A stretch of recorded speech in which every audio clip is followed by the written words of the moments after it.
Puji Tuhan. Salam sejahtera buat kita semuanya, keluarga GPDI El Shaddai Magelang. Terima kasih kepada Ibu Gembala yang telah memberikan kesempatan kepada saya untuk belajar menyampaikan firman Tuhan melalui program Renungan 79 saat ini. Mari kita rise up, bangkit, bergerak, dan berdampak. Puji nama Tuhan. Bapak Ibu Saudara, mari kita terus diperlengkapi dengan firman Tuhan pada kesempatan saat ini melalui program Renungan 79. Ya, renungan firman Tuhan pada hari ini terambil di dalam kitab Mazmur pasalnya yang ke-61.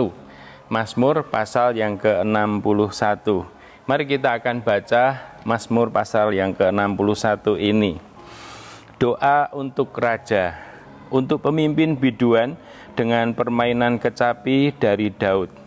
Dengarkanlah kiranya seruanku ya Allah, perhatikanlah doaku. Dari ujung bumi aku berseru kepadamu, karena hatiku lemah lesu. Tuntunlah aku ke gunung batu yang terlalu tinggi bagiku. Sungguh Engkau telah menjadi tempat perlindunganku, menara yang kuat terhadap musuh. Biarlah aku menumpang di dalam kemah-Mu untuk selama-lamanya. Biarlah aku berlindung dalam naungan sayap-Mu. Sungguh Engkau, ya Allah, telah mendengarkan nasarku, telah memenuhi permintaan orang-orang yang takut akan nama-Mu. Tambahilah umur raja, tahun-tahun hidupnya kiranya sampai turun-temurun. Kiranya ia bersemayam di hadapan Allah selama-lamanya. Titahkanlah kasih setia dan kebenaran menjaga dia. Maka aku hendak memasyurkan nama-Mu untuk selamanya, sedang aku membayar nasarku hari demi hari. Baik, puji Tuhan. Judul renungan pada hari ini adalah Pada Allah Pengharapanku. Bapak Ibu Saudara sekalian, keluarga GPDI El Shaddai, Mazmur 61 ini adalah doa yang ditulis oleh Raja Daud sendiri. Raja Daud kita tahu bahwa dia adalah raja kedua Israel yang diurapi Tuhan dan yang berkenan kepada Tuhan. Kita bisa membaca di dalam 1 Samuel pasal yang ke-13 ayat yang ke-14. Samuel mengatakan, "Tetapi sekarang kerajaanmu tidak akan tetap." Kepada Saul ya, dia bicara ya. Tuhan telah memilih seorang yang berkenan di hatinya, dan Tuhan telah menunjuk dia sebagai menjadi raja atas umatnya, karena engkau tidak mengikuti apa yang diperintahkan Tuhan kepadamu. Nah, jadi Daud adalah orang yang betul-betul berkenan kepada Allah, karena Allah sendiri telah menyatakan kepada Samuel bahwa aku telah mendapatkan seorang yang berkenan di hadapanku, ya.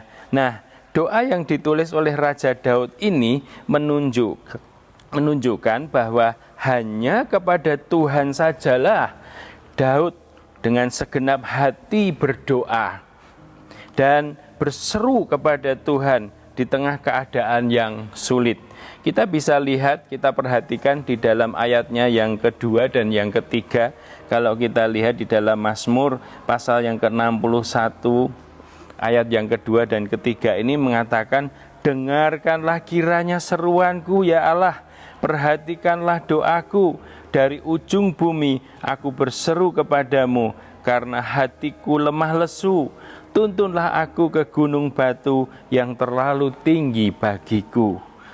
Bapak Ibu Saudara sekalian, bahkan Daud mengatakan, dari ujung bumi aku berseru kepadamu. Dari ujung bumi, ini menggambarkan satu keberadaan dia yang jauh sekali, jauh di hadirat Tuhan, ya, jauh dari hadapan Tuhan. Nah, keadaan ini menggambarkan bahwa betapa keadaan Daud itu pada saat itu sulit sekali. Kemungkinan ada yang menafsirkan bahwa pada saat itu dia dalam pengasingan karena dia harus meninggalkan istana karena anaknya Absalom itu melakukan kudeta atas dia sebagai raja. Nah, oleh sebab itu dia menyingkir, tidak ada di istana dan bahkan tidak ada di bait Allah yang biasanya dia senantiasa melakukan sembahyang dan bahkan dia itu ada di dalam bait itu yang kesukaannya dia memuji dan menyembah Tuhan.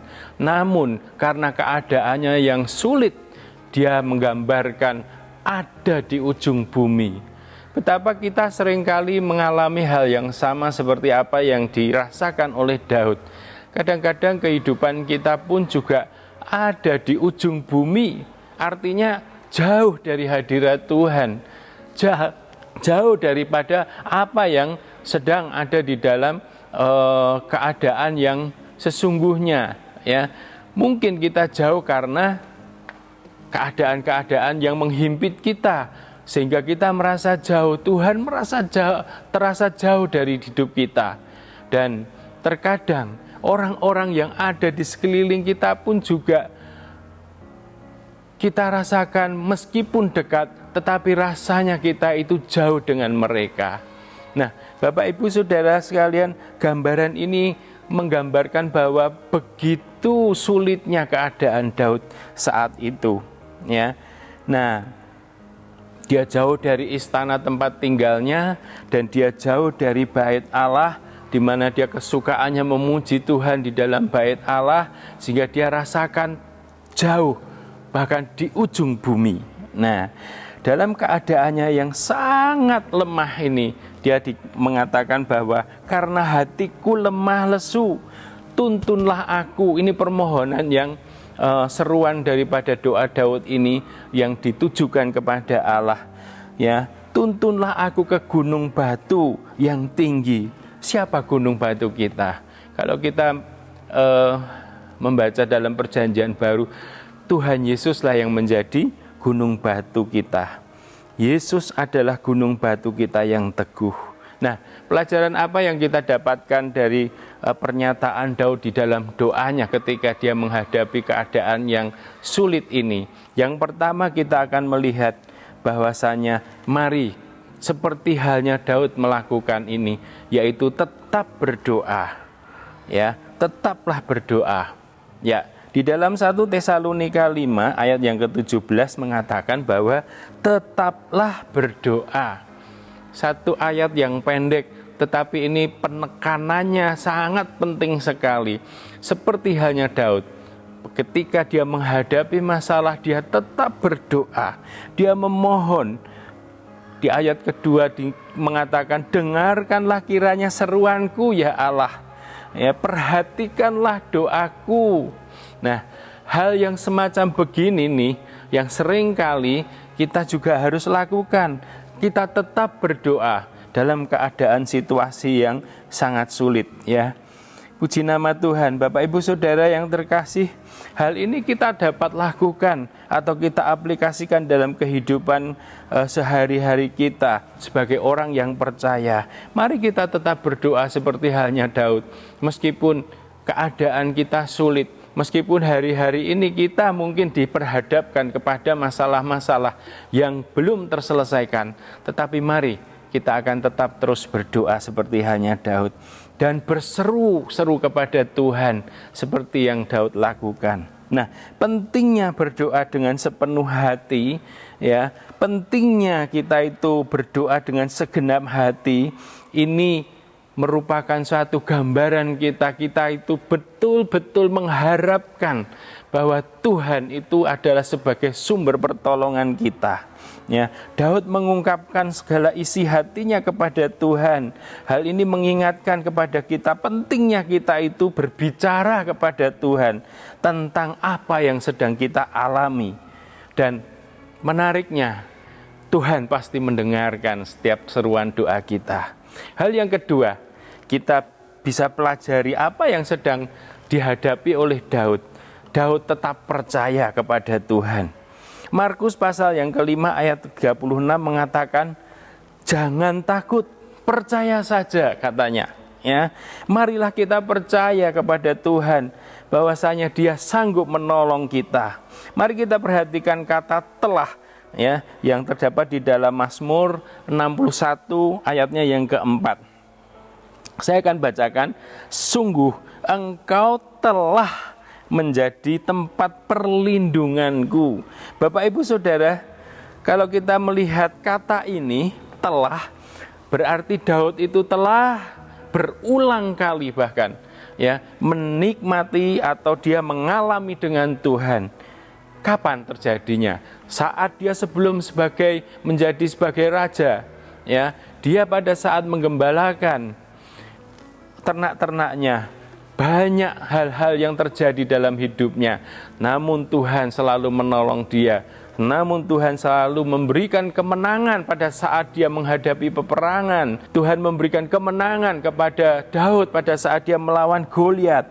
Jadi Daud telah mengalami kemenangan-kemenangan, telah mengalami Tuhan bersama-sama dengan dia senantiasa. Mari kita akan alami seperti apa yang telah dialami oleh Daud. Mari kita berdoa dan sungguh-sungguh kita melakukan hal ini, bahwa kita tetap percaya kepada Tuhan. Yang ketiga, ya, yang kita mau lihat di sini, ya, kita lihat bahwasanya Daud tetap memuji Tuhan. Di ayatnya yang terakhir dikatakan bahwasanya, maka aku hendak memazmurkan namamu untuk selama-lamanya, sedang aku membayar nasarku hari demi hari. Bapak Ibu Saudara yang terkasih, ini adalah kuncinya, bahwa kita senantiasa memuji Tuhan apapun yang terjadi. Ya, mari kita tetap memuji Tuhan.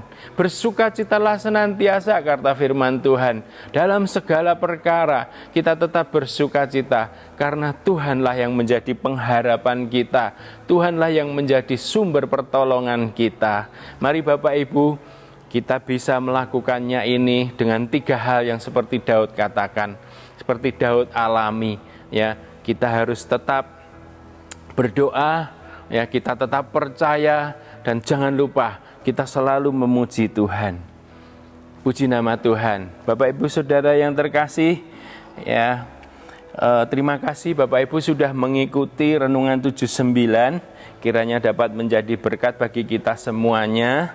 Bagi Bapak Ibu keluarga El Shaddai yang ingin didoakan untuk pokok doa tertentu atau menceritakan kesaksian, baik mujizat, kesembuhan, pemulihan masalah, dan hal-hal yang berkaitan dengan keluarga dan lain-lain, dapat disalurkan melalui chat WhatsApp di nomor 081327420088.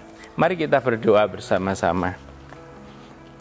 Bapa kami di dalam surga, kami mengucap syukur kepadamu pada kesempatan saat ini Tuhan.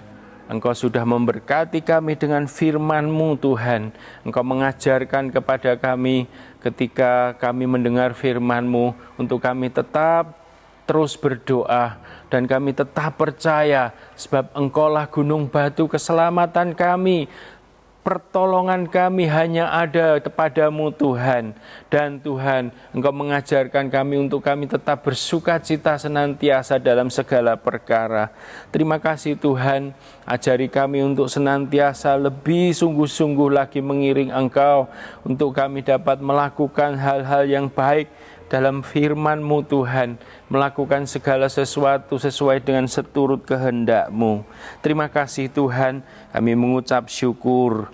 Keluarga GPD El Shaddai hendak bergemar dalam perintah-perintah-Mu yang keluarga GPD El Shaddai cintai.